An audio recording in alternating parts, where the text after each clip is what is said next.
Pleasure to have you, Michael. You and I actually know each other from the building industry and here in Austin, Texas. I'm a home builder, and you are a cabinet guy. So, with that said, and I hate to generalize it, let's get into who you are, what you do, and I want to go on a journey of what brought you here as well. So, why don't you introduce yourself? Sure. Yeah, Michael Hartel. I actually grew up in Syracuse, New York, and landed in Texas in 2014. So I actually was a home builder before getting into only cabinets.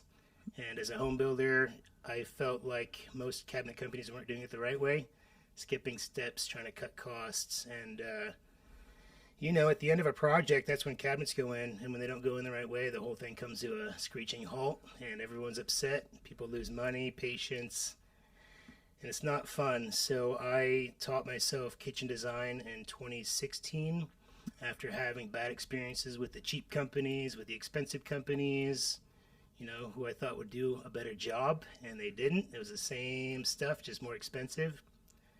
So I taught myself kitchen design in 2016 and just started doing my own projects. Yeah. So, what brought you to Austin then?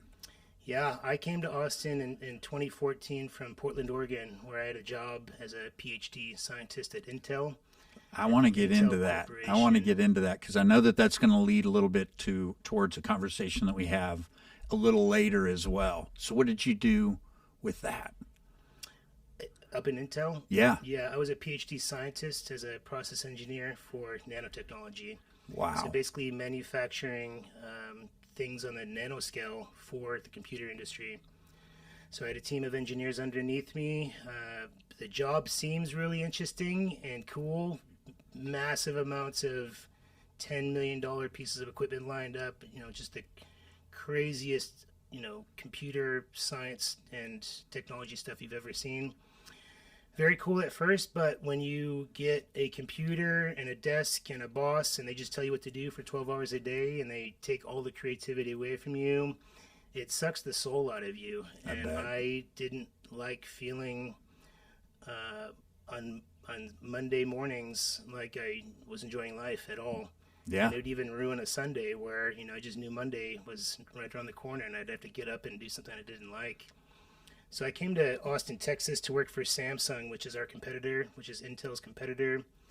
Similar job. I felt like a new city, more sunshine, just a fresh start would change it for me. Mm-hmm. When I moved here, the same feeling set in pretty quickly, within about a year, actually. So within a year, same, not liking waking up on Monday mornings. I actually found real estate investing. I went to a real estate seminar and they said you can buy a house for this much money and put this much in it and sell it for that much, and starting to do the math, and you do a couple of projects like that a year and it's more than I was making as a 60-hour a week employee. Plus, you've got an outlet for creativity at that point, which is huge. And a lot of people don't understand that, there is something to sitting behind a desk. The mundane, everyday task can just wear on you. And it feels like mentally, at least for myself, I wouldn't grow. I don't know the last time that I did something like that. And I don't know that I could do something like that.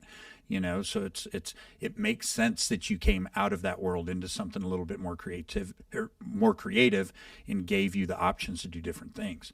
So from there, cabinets, we were talking about, you had the point that cabinets, they can be a holdup to every single job, and, subcontractors in general, right? Is a builder at the end of the day, I've always told clients I'm an overglorified babysitter. At the end of the day, right? You got to make sure everybody shows up on time, this, that, and the other, and a lot of that responsibility falls on yourself as well. But I like the fact that you looked at something, found a problem, and wanted to create a solution to it, which is something that I think a lot of people don't do when they go into business. And that's something that I kind of look at with any project, any spec home, or any new venture that we're doing. I go, what's the problem? And let's work backwards. What's the solution to that problem? I want to be part of that solution. So tell me a little bit more about, venturing into the cabinet industry. Yeah, a lot of mistakes, a lot of learning really, really fast. I am not the type of person that wants to make a mistake more than once. As soon as you make that mistake, you form a new SOP, form some new process, some documented process that Yeah. will allow for a team member to read a document and never make that same mistake again. So really, starting out, it was just me with my truck and cabinets in the back of it, bringing him to a job site. I had a carpenter that would help me, and I was able to learn from him some tricks of the trade and eventually do them on my own, doing my own installations. That method isn't scalable at all. So eventually, hiring designers who are also the salespeople for our company, as well as an operations team that goes through and double and triple checks everything, communicates with the client, and just a really good base of carpenters that aren't easy to come by these days. But in the subcontractor business, I feel like if you set them up for success, they're not going anywhere. They're your favorite. You're their favorite person in the world. 100%. So that means job site, materials on site, scheduling correct and accurate, where they can plan out their week or two in advance. As a subcontractor, when someone calls you up and says you have to come tomorrow and fix this, or I know I delayed your project, but can you come back tomorrow? You're already on to the next project. So I feel like with the subcontractors in general, as long as you treat them right and respect them and have them be a part of your family, they're extremely loyal. 100%, 100%. It's kind of funny. To go back, you said that you did some of the installs yourself. Years ago, I would do my own trim, and I almost couldn't wait until a project got to that point so that I could do that. I'd turn the phone off, stick headphones in, and I found a solid piece in being able to do that. Just working with tools, working with your hands, things like that. But you get to a point, like you said, that it just doesn't make sense and it's not scalable. If you're doing the work on the job site, you can't find other business, and there's always someone out there that's a hell of a lot better than you could ever be and has additional tricks that can do it in just a minute amount of time in comparison. It would take me a week and a half, myself and someone else, to trim a house where I could hire a crew for $1,500, $2,000 for some of the smaller houses we were doing. They were in and out in a day, and it was it was an ego hit a little bit, but then again, I understood why I needed it. It was almost therapeutic, which I've kind of replaced with the gym or something like that. But it's good that I'm not the only one that has seen, you get to certain stages and something clicks and you go, this just isn't scalable. So speaking about scalability, I know that you had one location here in Austin, in the Austin area. What happened from there? I had one location in Austin in 2017. It was going well. There was a good chunk of Austin that we weren't able to serve because of people not wanting to cross the river here in Austin. It's just people stay north or south. And I had people that wanted to become customers. They just didn't want to travel, 40 minutes or an hour and a half in traffic up to Cedar Park to come visit us. So I opened up a second location in Oak Hill, southwest Austin. Opened that one up in 2021 and staffed it. It was running itself, and then from there, I'm really a business builder. I really enjoy growth, and I feel like if you're not growing, you're dying. There's no stagnation. You're either growing or dying, getting better or getting worse, and I wanted to continue growing. From there, I really had a decision to make. It was, do we open up more corporate stores? What's the next step? What other areas of Central Texas can we serve? And from there, I actually was just doing research about business growth online and came across franchising.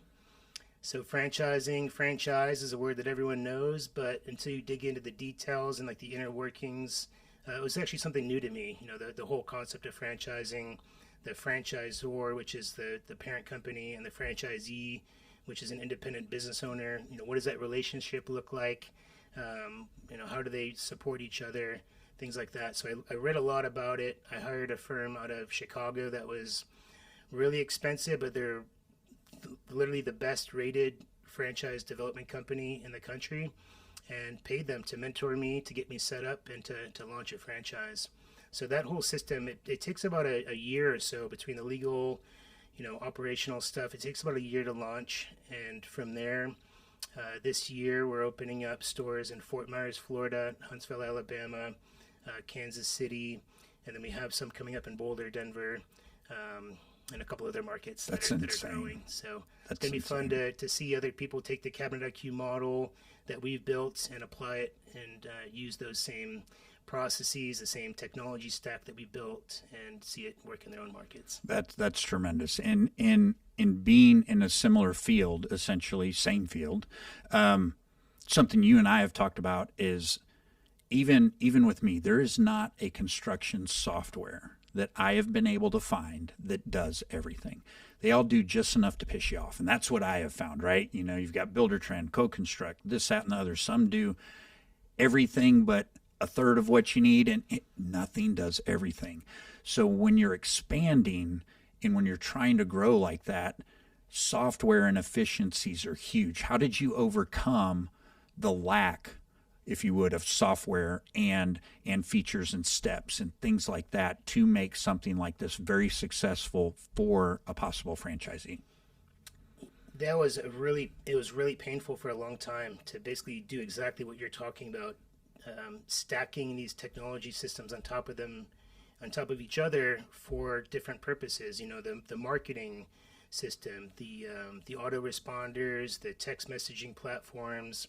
You know, QuickBooks is a native accounting software, but a lot of people will use it for invoicing and estimating, and it kind of jumbles up your system. You're taking an accounting software and using it like you're supposed to manage projects. It's not used for that at all.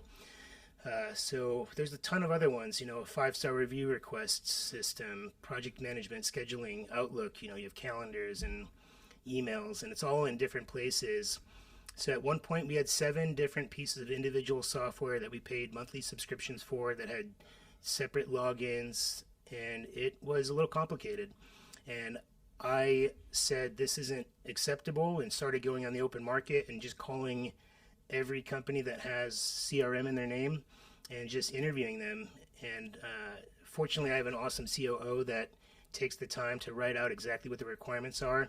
If you ask me to do that, it's like a task as a visionary that just bothers me and is not exciting. This is like his realm, not mine. This is what excites him. So he wrote out basically a white paper of what the requirements are for our system and our company. And we interviewed probably 15 different CRMs over the course of a couple of months with demos and additional calls after that. And what you said is exactly right. There's companies that can do 80% or even 93%, but that 7% is critical to your business. So you'd still have to have another technology, you know, on top of that too. So I say all this to say we had to go out and basically start from scratch. We had to go out and find a Salesforce-like platform that just will build you anything. And it took us about a year. We had to architect what the ideal journey is for a Cabinet IQ customer from the time that they fill out a form online or walk in the store all the way through when they leave us a 5-star review request. There's a lot of stuff that happens in between. And it took about a year, and it was, you know, over 6 figures to build something out like that. But now that it's all done, we're humming along. It's like a very cool platform to see. You know, in our industry, in your industry too, in construction in general, I feel like the communication with the client is probably just as important as finishing on time and on budget.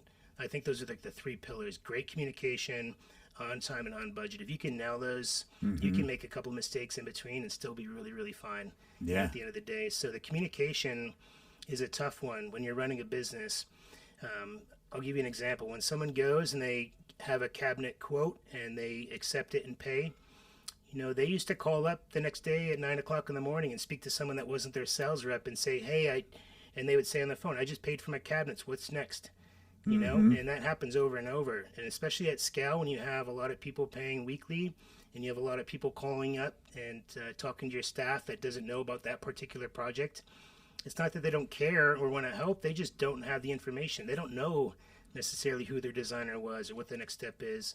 So that's just an easy problem to solve. When someone pays an invoice, they get an email that's automated from the salesperson that sold them the project, and it tells them what's next, what they can expect with timelines. And, you know, over the course of a project, you have to do that 6 or 7 times. But we don't have phone calls like that anymore. We don't have a phone call that says what's next. Well, because so this is not just for us to save time and remain focused on our work, but it's also just the client experience, the customer experience. 100%. Because at some point you have to hire somebody just to answer phones and answer those 5 questions that someone may have. So with a system like that, I'm assuming that as a franchisee, if I was interested in becoming a franchisee, those are things that I would get access to, number one, correct? And then number two, I would think that would make the experience a heck of a lot smoother than most franchises that I've actually been, that I've looked into. Absolutely. Yeah, they plug right into the system. They take our exact CRM and we just duplicate ours as another instance, and they run their business just the same way that we do. So there's a lot of franchises that seem kind of sexy on the outside, and then you sign up and then they might dump a technology stack of 7 different softwares and say you got to sign up for all these. And it's not until you're actually a franchisee that you're like, oh man, this company seemed like it was really cool from the outside, and now that I'm in it, now I own myself a job, and this is a lot more complicated than I expected. Yeah. So we took an industry that's, relatively complex. It's not like walking in and buying a t-shirt or getting your, outlet in your home fixed like an electrician. Nothing against those businesses, but this is a little bit more complex, which I really enjoy. It's got the design and creative piece to it. It's got the different levels of cabinetry, good, better, and best. Mm-hmm. Most people remodel their kitchen once in a lifetime. That's a national statistic. One kitchen in a lifetime is what an average person in America does. So when they go into it, they don't know how much they should spend, what's popular, how they're going to design their kitchen. So I think for us, it's really cool to guide someone through that process. For someone to walk in and say, hey, you guys have more 5-star reviews than your next 7 competitors. We're ready to remodel. We don't know where to start. We don't have a budget. I don't know if this is $10,000 or $100,000, but you're our people. Let's go. And to see our sales team guide them through that whole process is really exciting for me. Mm-hmm. That's got to be gratifying, for sure. And I can see where your professional career prior to this leans into that mindset of having processes, having certain ways that things are done, just from that engineer mentality. I would think that's where it dwells. So that's kind of an incredible story to hear.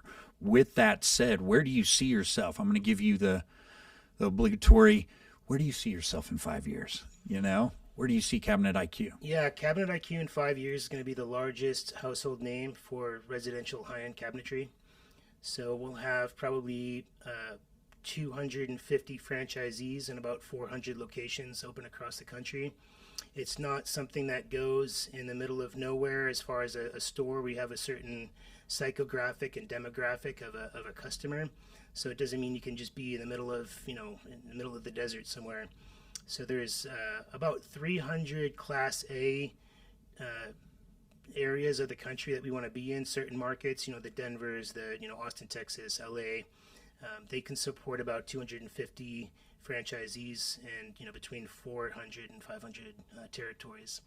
Excellent. So at that point, we start looking to see what's next, continuing hiring more support staff, bringing in brand presidents, and just feeling really good about changing the way that kitchen remodeling is done. I feel like we have the ability and scalability at this point through the franchise model to really change how people view how their project should be remodeled. Yeah, no, I wouldn't agree more. There's, we've become, and you and I have discussed, we've become a society of convenience, right? Number one. Number two, there's lost arts and lost trades. And unfortunately, the younger generations are not picking trades up. And where there may have been 5 steps to do something, it sounds like you've come up with a system to take some of those out, which may also help for the lack of actually skilled tradesmen that we have out there as well. To your point, once you nurture those relationships with your subcontractors, they're yours for life. We've got subs that I've used for 20 years, and I think of them as family. I've gone to weddings of theirs, and things like that. And that's how I look at those individuals, because we couldn't do what we do without those type of relationships. And I've often said I always buy from people, not companies. If someone leaves a plumbing supply shop and goes somewhere else, I'm following them. because everything is relationship based, which is something, that's almost a lost art in itself too, so that's how I run my business. And I know that you are very similar in that nature. So it's good to see that others are still pushing that envelope to keep these trades and, some of this lost art from disappearing. Yeah, it is a lost art. That's exactly a good way to put it. I think I just heard today that the average age of a master plumber in Texas is 59 years old. And no one's replacing them. And no one's going back in. So that average age, I thought the last time I checked was 57, and that wasn't too long ago. That was maybe a couple of years ago. It's a scary thought. Yeah. Plumbers, electricians, carpenters. At the end of the day, this causes stress on homeowners where they can't find reliable work. And there's people that come in that aren't qualified at all to even be able to slap a magnet on their truck and call them a carpenter, and to just do such a poor job that homeowner will never forget that experience. And they're going to tell everyone who at that point is just going to be petrified to hire someone. And at that point, they don't know who to turn to. 100%. They really don't know where to look, how to vet people. Just because you have a magnet on your truck and a business card isn't, a way to run a business. You have to have the skills and the experience. Yeah, 100%. And that's the thing too, is what I've tried to talk to the younger generation about. I taught at Austin Community College for, almost 9 years. So I saw the gamut. I saw young guys, older guys, things of that nature. And one of the things that I tried to impress upon everybody is, if you learn a trade, that can never be taken from you, no matter what happens, no matter, anything that you have, clothing, cars, houses, think that can all disappear one day. But a true trade and a true knowledge of a trade that most people don't have is invaluable. And you always have that to fall back on.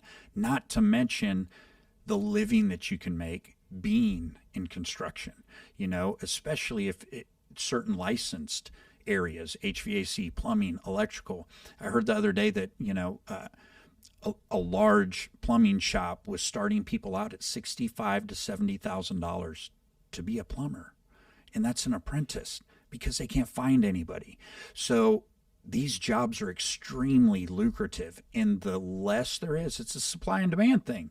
The less there is, the more expensive that's going to be.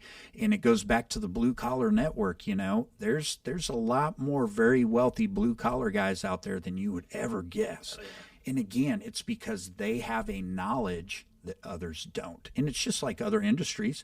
However, this one is depleting fast, So I try to encourage as many people as I can to get into a trade. It doesn't mean, if you go in and you start digging ditches as a plumber, that you're going to stay there. Within 7 years, you can get your master's license, open your own shop, and now you can have a multi-million-dollar business that can scale. So I love impressing that on the younger generation and stuff, because this is something that we will constantly need. You will always need food. You will always need, utilities, and they need to work. And if they don't work, you need someone to fix them. It's kind of funny. Even what I've always taught my boys is at a younger age, how to change tires, how to change your oil, things like that. I grew up building cars, building motorcycles, racing cars, all sorts of stuff. And I've got that acute knowledge that can't be taken away from me. Do I still change my oil today? No. However, can I? Yeah. And those are things, again, that can't be taken away from you. And those are certain knowledges that I think in general that are lost, and it goes back to, I can go down the gamut, but the loss of masculinity in this world, that I think needs to be brought back. And there's nothing wrong with that. Someone's got to do this, and those that can will profit well. Yeah. Yeah. There's a lot we can unpack there for sure, but I feel like, we talk about these trades and being able to replace things in a home. I mean, if you asked a guy that just started driving that's 16 years old to go fix a flat tire, I bet you'd look at you and say, I don't know how. You hand him a car jack and say, show me how to do this, he would start crying. It's kind of interesting these days. I feel like there needs to be some push. I feel like it does come from the parents and having good role models. It's amazing you do that for your kids. They're going to end up a lot better off than some that don't have that same situation. It's kind of funny. My oldest son got his first flat tire. We had changed him before. And due to the wonderful world of technology, when he had to truly engage that learned behavior, that action, he FaceTimed me. So I was in a different state, and we were eating dinner, and I sat it up at dinner, and he sat the phone up and everything. And so we changed the tire over FaceTime, And so technology is awesome. But, even these kids have YouTube to fall back on, right? At the end of the day, you can't figure it out, find it on YouTube, right? But it's those that take that step to find that information themselves versus just going, I don't know how to do it, and walking away. So, but to your point, it goes back to how you raise your kids, and the more you can teach them, the more that they will take on generationally to their kids and their grandkids and things like that. Just things that unfortunately have been lost over the years. So, well, I appreciate the chat today. I know that you and I will continue these, and this will probably be the first of many. But with that said, how do people find Cabinet IQ? Yeah, our website, cabinetiq.com. If you're interested in franchising, you can go to cabinetiq.com/franchise, and we'll reach out to you. Excellent. I appreciate it, brother. It was great talking to you. Thank you.